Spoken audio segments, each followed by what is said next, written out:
Kali ini kita akan membahas koin alternatif dari Ethereum. Katanya nih, anaknya Ethereum dengan gas fee 1/1000 dari Ethereum. Harganya juga udah naik 6.300% dalam setahun terakhir. Koin apa ya ini? Ya, kali ini kita akan membahas Polygon. Dulu juga dikenal dengan Matic. Siapa sih founder Polygon? Polygon diluncurkan pada bulan Oktober tahun 2017. Polygon didirikan oleh Jayanti Kanani, Sandeep Nailwal, dan Anurag Arjun. Moga-moga saya ngomongnya benar ya. Tapi mereka ini adalah pengembang blockchain asal India dan termasuk dalam tim yang mengembangkan teknologi plasma Ethereum. Sebelum kita pahami cara kerja Polygon, kita akan bahas tipis-tipis mengenai plasma Ethereum juga ya. Oh ya, kalau teman-teman mau investasi aset kripto tanpa ribet, hanya peluang yang bisa memberikan UI jual beli aset kripto tanpa ribet. Sangat easy to use dan gampang banget dipakai. Cuma 3 detik, kita bisa jual dan beli aset kripto kita dimanapun.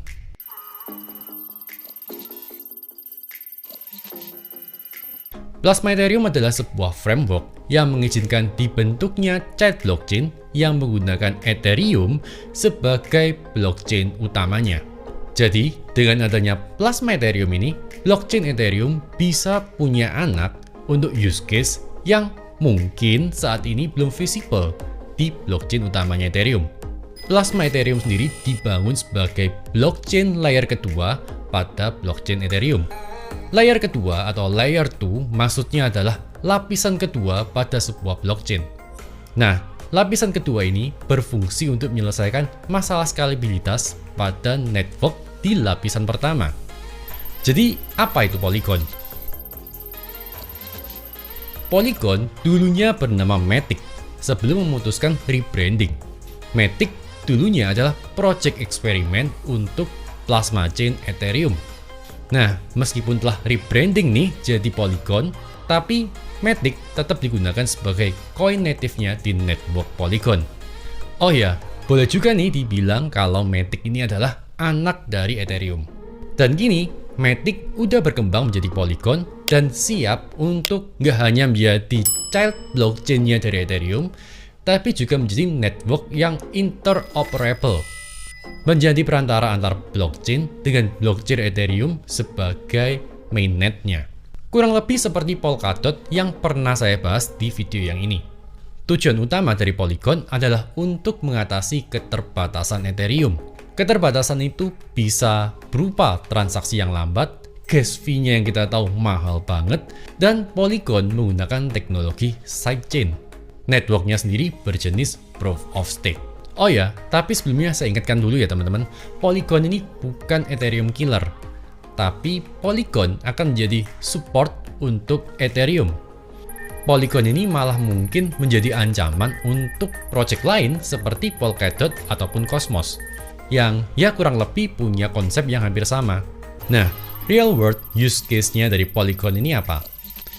Karena saya sering bilang, jangan beli koin atau token yang nggak punya use case yang jelas. Jadi, apa sih use case dari Polygon? Yang pertama adalah payments. Polygon digunakan untuk mempercepat transaksi yang ada di ERC20. Yang kedua, Polygon juga berfungsi sebagai platform lending. Polygon bisa digunakan untuk mengecek credit rating dari seorang user berdasarkan histori transaksi yang sebelumnya. Jadi kurang lebih berjalan seperti sistem BI checking. Untuk menjalankan fungsi ini, Polygon bekerja sama dengan Dharma Protocol. Dan AAV menjadi platform lending terbesar yang mengunci dananya di network Polygon. Kurang lebih sebesar 1 miliar US dollar dengan 8.000 user. Yang berikutnya, platform Polygon juga bisa digunakan untuk gaming. Bisa digunakan untuk para developer game yang punya program berbasis blockchain, agar bisa dimainkan lebih cepat dan lancar. Platform game yang menggunakan fasilitas ini ada Avekoji, Neon District, Zrun, Comet, dan masih banyak lagi. Polygon juga sudah bekerja sama dengan Atari. Kemudian, Polygon juga mempercepat transaksi di Decentralized Exchange. Nggak lengkap kita bicara Polygon tanpa ngomongin Matic. Apa sih token Matic? Matic saat ini masih digunakan sebagai token native-nya di Polygon. Matic digunakan untuk membayar gas fee, beda dengan Ethereum yang punya unlimited supply. Supply Matic hanya 10 miliar token aja. Saat ini 65% token Matic udah beredar di publik. Dengan jadwal pada Agustus 2022, seluruh token Matic akan dirilis. Jadi saat ini adalah peluang yang bagus banget sebelum token Matic beneran dirilis semuanya pada bulan Agustus 2022. Apa sih bagusnya Polygon? Polygon punya gas fee yang jauh lebih murah. Kelemahan dari ERC20 adalah gas fee yang mahal banget. Alternatifnya kita bisa menggunakan Polygon untuk transfer atau transaksi token yang ada di atas ERC20. Polygon punya semua kelebihan Ethereum dengan gas fee yang jauh lebih murah tanpa meninggalkan blockchain Ethereum. Gas fee Polygon hanya 1/1000 gas fee Ethereum. Jadi ini benar-benar murah, pakai banget guys. Yang kedua, kelebihan Polygon adalah transaksi lebih cepat karena block time Polygon adalah 2 detik. Artinya kecepatan transaksi Polygon 2 kali lipat lebih cepat daripada Ethereum. Yang ketiga, jumlah pengguna meningkat setiap bulan. Kita bisa cek jumlah address yang ada di Polygon di coinmarketcap.com. Polygon juga digunakan lebih dari 400 dApps. Saat video ini dibuat, udah ada lebih dari 400 dApps yang menggunakan networknya Polygon. Jumlah dApps pastinya akan terus meningkat mengingat jumlah dApps yang ada di Ethereum sekitar 3000. Dan semua dApps itu perlu scaling up, perlu gas fee yang jauh lebih rendah. Beberapa dApps terbesar yang ada di Polygon adalah AAV, AS Finance, dan Sushi. Teman-teman bisa cek di dAppsradar.com. Sekarang pertanyaannya, gimana masa depan Polygon? Kemungkinan besar gas fee Polygon akan meningkat. Memang gas fee Polygon saat ini masih sangat amat murah. Jauh banget kalau dibandingkan dengan gas fee-nya Ethereum. Meskipun demikian, dengan meningkatnya transaksi, gas fee Polygon juga ikut meningkat seiring berjalannya waktu. Di masa depan, Polygon juga punya kompetisi. Polygon akan berkompetisi secara langsung dengan Polkadot yang punya fungsi yang hampir sama.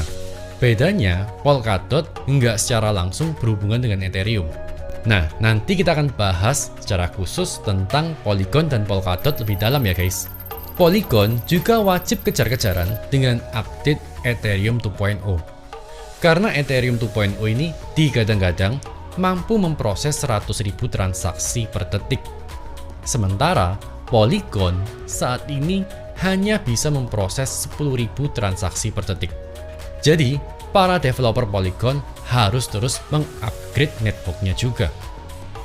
Gimana Polygon versus Polkadot? Ya, sekilas project ini memang mirip guys. Memang mirip dengan projectnya Polkadot. Tapi yang membedakan adalah Polkadot bukan child blockchain dari Ethereum. Maka, bila terjadi hal-hal yang nggak diinginkan, maka nggak bisa dilakukan traceback. Apakah Polygon akan beneran bisa menjadi Polkadot killer? Ya, kita lihat aja nanti guys. Tapi kalau di blockchain-nya Ethereum sendiri, Polygon ini bisa juga dianggap sebagai anak kandung dan Polkadot anak tiri. Gimana Polygon dan Ethereum 2.0? Karena ada yang bilang nih, Ethereum 2.0 bisa membunuh Polygon. Ini pandangan saya guys. Ethereum 2.0 nggak menyelesaikan secara langsung gas fee yang mahal. Ethereum 2.0 memang mempercepat transaksi yang membuat antrian dalam network Ethereum nggak terlalu padat. Antrian inilah yang membuat gas fee menjadi mahal. Tapi untuk menjadi semurah Polygon sepertinya nggak akan. Ethereum 2.0 nggak akan membunuh Polygon, tapi malah akan menguntungkan Polygon. Karena dengan transaksi yang semakin cepat, akan lebih banyak dApps lagi yang dibangun di atas Ethereum, yang pastinya juga membutuhkan fungsi dari Polygon. Polygon nggak hanya sekedar blockchain layer 2 aja, tapi Polygon juga adalah blockchain interoperability. Polygon adalah pintu gerbang Ethereum dengan blockchain lain. Polygon masih akan terus berkembang mengikuti parent blockchain-nya. yaitu Ethereum. Saya Gandhi Nata, sampai jumpa di video yang lain.